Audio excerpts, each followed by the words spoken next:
This is Jonathan Gavoni here of Draft Express. We're back at the Reebok Eurocamp in Treviso once again. We have one of the counselors here, Coach Bob Hurley of St. Anthony's, subject of the wonderful book by Yahoo's Adrian Wojnarowski, The Miracle of St. Anthony's. How are you, Coach Hurley? Very good. How is Treviso treating you so far? We love this. Yeah, it's our second year, and this is truly a basketball vacation. What what are some of the things that you're trying to teach some of these European guys here?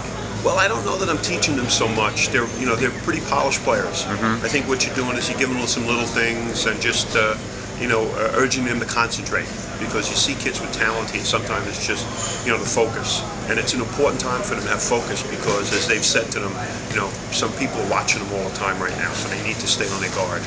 What are your impressions of the camp so far, compared, for example, compared to years past? I think last year, I think the overall talent is higher than last year, and I see 4 or 5 guys that I can see, being drafted here.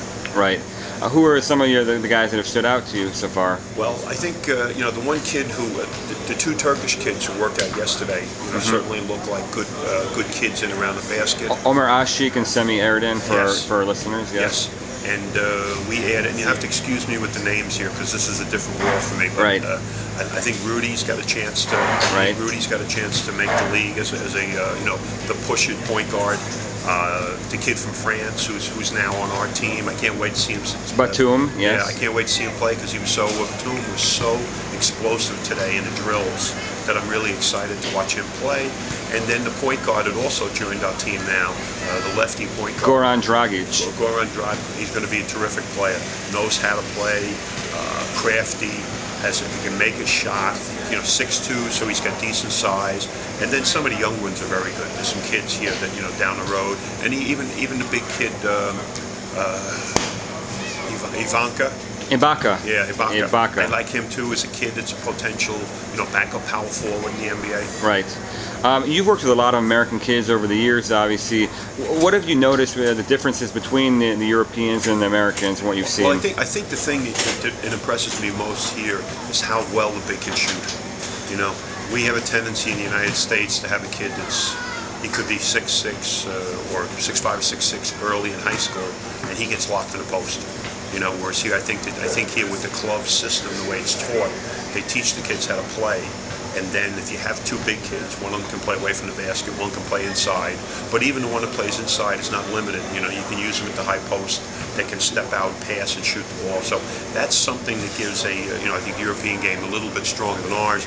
I think what we have from the States is, the wings and the point guards and the perimeter guys. So it's a little bit quicker American game than it's played here. How receptive have the kids been to to the things you guys have been trying to show them? Well, it's the one thing. It's terrific to work with kids that are just hungry to play. In the morning when we start, half an hour before we start in the morning workout here, there are kids with basketballs working on their game that want to be coached. And there's nothing. I can't wait to go home. And last year was the same thing. To go home to talk to my high school kids about the level of hungriness that the players have to work and to get better. And they're older than my guys. So there's no excuse for a 16 and 17-year-old kid not being hungry right now if guys are on the verge of getting drafted are working 4 to 6 hours a day as hard as they can. Has there been any language barrier at all? A few kids have a little trouble here with the fast talking English that coaches sometimes use, but I think by and large it's no problem at all. On our particular team, there has not been. We have nobody that needs to translate.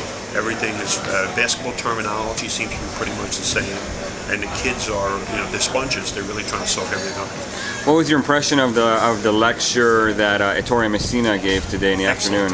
Yeah, excellent. I enjoyed the nuances he uses with passing, some thoughts to get in kids' heads about the kind of pass you want to throw in certain situations, how to pass it, who you're looking at when you pass, are all very good concepts for kids to think about. Seems like the NBA has gotten a little bit down on European players. There's been a few guys who haven't really panned out. How do these guys, I mean, you sent a lot of players to college, to NCAA. How do you think these guys would fare if they were playing college basketball right now? Oh, there's a ton of, you could improve college rosters all over the big leagues. The ACC, the Big East, and Big Ten, or the Big 12. These kids could be star players on rosters all over the place. How good of a setting do you think the Eurocamp in Treviso is to evaluate a guy for the NBA? It's great. I don't know. I've never been to Orlando, so I can't tell you exactly how they do in Orlando. But I can't imagine that at the end of these 4 days that you don't have a true read on somebody you're interested in, good or bad. You know, at the end of this thing, it shouldn't be a surprise to somebody if somebody can't do something, because you should have seen it. Right. How, you know, as someone that read The Miracle of St. Anthony's, how accurate of a portrayal was that of the season that you guys had? Well, it was, the group of kids was some kids growing up with tough backgrounds, and sometimes tough love is the only way you're going to get a kid from point A to point B, and we try to stay all over them, and we're very proud that was 4 years ago, and the players in the book, Marcus Williams and Otis Campbell and Shelton Gibbs, who are the 3 seniors from that team, all have recently graduated from college. So we're very proud of those kids, because for 2 of them, it was not something that people could see. And all of the younger kids from 1 year behind now are all finishing junior year of college, so they'll all be heading into senior next year. Have you had to use any of the tactics from St. Anthony's here? Tough love here at this camp? No, I'm in a good situation. I'm the good cop here. Right. I'm an assistant coach, so I'm have a chance to be the buffer between head coach Fran Fraschella and the kids. So my job is to keep communication open. I'm kind of emphasizing talking to the guards, like working with guard play. And it's fun to be, to be around older guys where you don't have to drive them as much. They're pretty self-motivated. Is this something that you'd like to do in the future as well? Come back here? Yes, it's a great experience. It's a great basketball. It expands your thoughts about the game, and it gives you a chance to see some stuff that the finished products are doing. And I try to pick the brains of as many people as I can while I'm here. Last year you gave a great lecture about Steve Nash's pre-game regimen.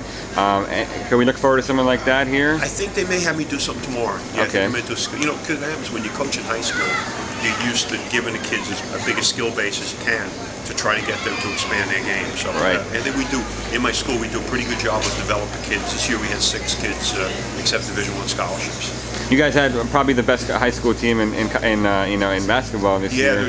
Yeah, there were 20,000 high schools in the United States this year that play basketball, and at the end of the year there's 4 polls, and they all had us #1. So we're very proud of that. And a lot of your guys were juniors and sophomores, right? So you're gonna have another big year. No, probably? Actually, they were all older. Oh, they're older. I bring back one very good junior, Dominic Cheek. Right. Top 10 junior. Sure. And then the freshmen and JV kids are going to be they're going to go up a level.